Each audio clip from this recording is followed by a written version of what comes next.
Have you gotten a chance to see Victor Wembanyama yet? Yeah, of course. How can you miss him? What have you thought from what you have seen? It's that type of talent and skill, and it just puts a smile on your face. Incredible, man. Like, I believe in 2045, everybody is going to look like Victor. He has the chance to be one of the best, not in his age or not in Europe, one of the best to ever play this game. Like, we have never seen something like that. That's the scariest thing that we've ever seen. Victor Wembanyama is hands down the greatest prospect I have ever seen. His combination of skill and size is something that has never been seen on a basketball court before. His defense and versatility on that end is Kawhi-like. His offensive capabilities are far beyond his years, and he's just special. Very, very special. Hello, everyone. My name is Connor Kratz, and today I'm going to be talking about Victor Wembanyama, the projected #1 overall pick in the 2023 NBA Draft. Victor will be the first player I talk about in this series, where I will be talking about all of the projected top 5 picks in this year's NBA Draft and some underrated players that I think should go higher in the draft than they're projected. As I said before, though, Victor is by far the greatest prospect I've ever seen. If he doesn't go #1, then I don't know what the team who gets the #1 pick is doing. First thing I want to cover about Victor are his strengths. He has quite a few strengths, obviously. When you're one of the best talents or best prospects the NBA has ever seen, you've got to have a pretty lengthy bag of skills, and he does. A couple of Victor's biggest strengths that I feel like go kind of unnoticed are his length and versatility on defense and his pick and roll IQ on offense. Let's start with his defense. His versatility on defense is incredible. His ability to switch out on guards and just put his hand up and block shots is incredible. He can shift his feet. He stays in front of his guys, and even if they blow by him to the hoop, he's right there because his reach is, I believe, 9 feet, which is insane. Like, he can get blown by, be outside of the restricted area, and still swat your shit because of how tall he is. He's also obviously super lengthy. When he's around the rim, he will block anyone's shot. If you try to go up on him, good luck.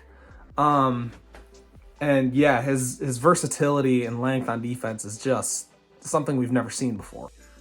His pick and roll offense is something that I feel like a lot of analysts and people like that are going to not really notice because they're not, thinking that deep. They just see the highlights and they're like, whoa, a 7'5" guy who can dribble the ball a little bit and shoot a little bit. They're gonna be mind blown. But what I was mind blown about was the small things that he did well. He's very good at sealing his man off the pick and roll and just getting easy looks at the hoop. Whenever he gets anywhere near the rim, he's going to dunk the ball. So pick and roll offense with him is very useful. He's super good at picking and popping. He's good at finding the open space and being able to get wide open looks off. And even if his man is right there, it's pretty much wide open.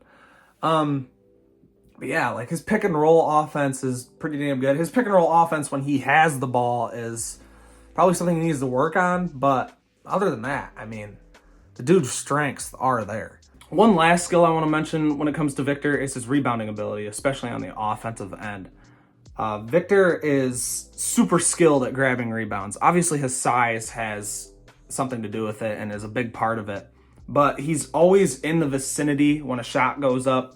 He's always able to get to the rim, grab the ball, and if he's anywhere near the rim when he gets a rebound, he's going to put it back. He's going to dunk on you. It does not matter how big you are. The dude is just super skilled at grabbing rebounds. Like, teams don't even bother to box him out because he's so quick at getting to the hoop when a shot goes up. And yeah, that's the last thing I wanted to mention. Now, unfortunately, we have to go on to his weaknesses. When it comes to Victor, he doesn't have a lot of weaknesses. Most of it will come in time. Most of it will come with maturity. A lot of the weaknesses he has are things that are just common with young players.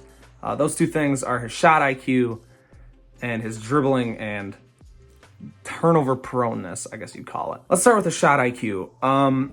Victor likes to settle for these weird mid-range pull-ups whenever he's given the opportunity to dribble the ball, and it's not a good shot. The guy is 7'5", lanky. He has decent dribbling, so he should be able to get to the hoop, but I don't think he really knows how to attack his defenders effectively off the dribble yet.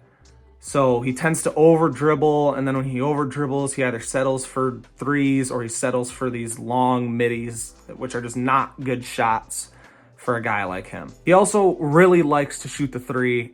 This year especially, he has bumped up his three-point volume from around 3.5 a game to 5 a game, which is insane.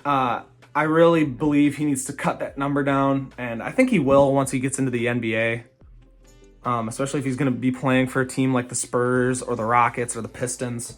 I don't think he's going to have many opportunities to shoot threes. So, well, okay, he'll have opportunities to shoot threes, but not as many as he has right now. If he can get that number in between 3 or 4 a game, his field goal percentage will jump up, his three-point percentage will jump up, because right now he's only shooting 29% from 3, which is not good. Obviously, yes, he's an elite three-point shooter for his size, but with the skill he has, he just shoots too many. And on to Victor's last weaknesses, his over-dribbling and his turnover proneness.